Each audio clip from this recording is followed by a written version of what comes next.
Dr. Daniel C. Falkowski, Professor Emeritus from Canisius College. Well, we have a vegetable garden in the back. I tend to take care of the vegetables. My wife tends to take care of all the flowers. We have a lot of roses in here. You're past the bloom for roses, but some of the other flowers are still blooming. All gardeners are always optimists because whatever didn't do well this year is going to do better next year. Yeah, this is Ramsey. He's raised in Massachusetts under the name I Want to Be a Big Shot.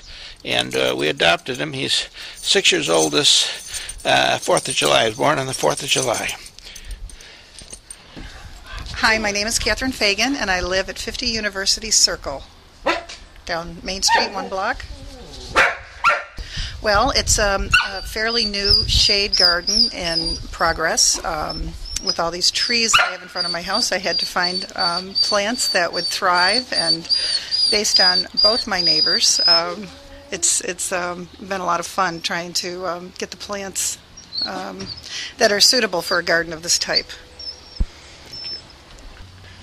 Sure. My name is Lance from Tamaki. I'm living at 44 University Avenue. I'm a professor in communication and in the Department of Health Behavior.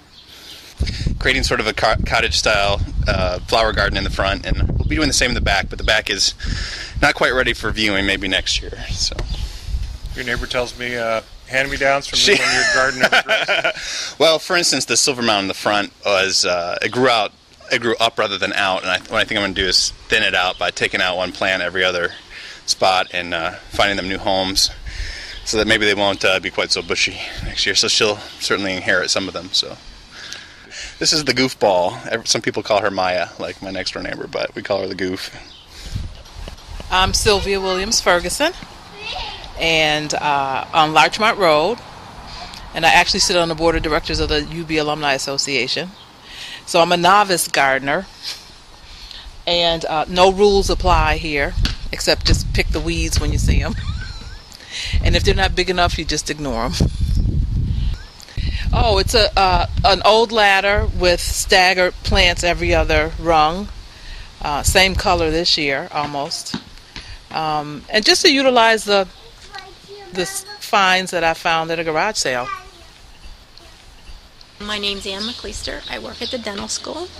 I'm here on University Avenue, and I have a garden which we converted several years ago. We were like the second family in the block to change from grass to something other than grass. And we've worked, it's evolved. It keeps evolving. Every year there are new flowers put in. Things don't come back, which is always horrible. Then we went and did the backyard, and that's all finished. We have a pergola and lots of vegetables. And I put vegetables in here this year, but some of them didn't come up. I have beans, a couple other things. About once a year we get a hummingbird sighting, and this year in the backyard, I was sitting there last Sunday, and we had a hummingbird come 4 different times to the sage, and then I was out here on Monday, and he came by again. It came by like 4 different times, and then Tuesday morning we're eating breakfast up at the cherry tree. Hummingbird flew all over the cherry tree, and then 2 of them flew back over the house. So we've been particularly excited this year about that, because I said, hummingbirds!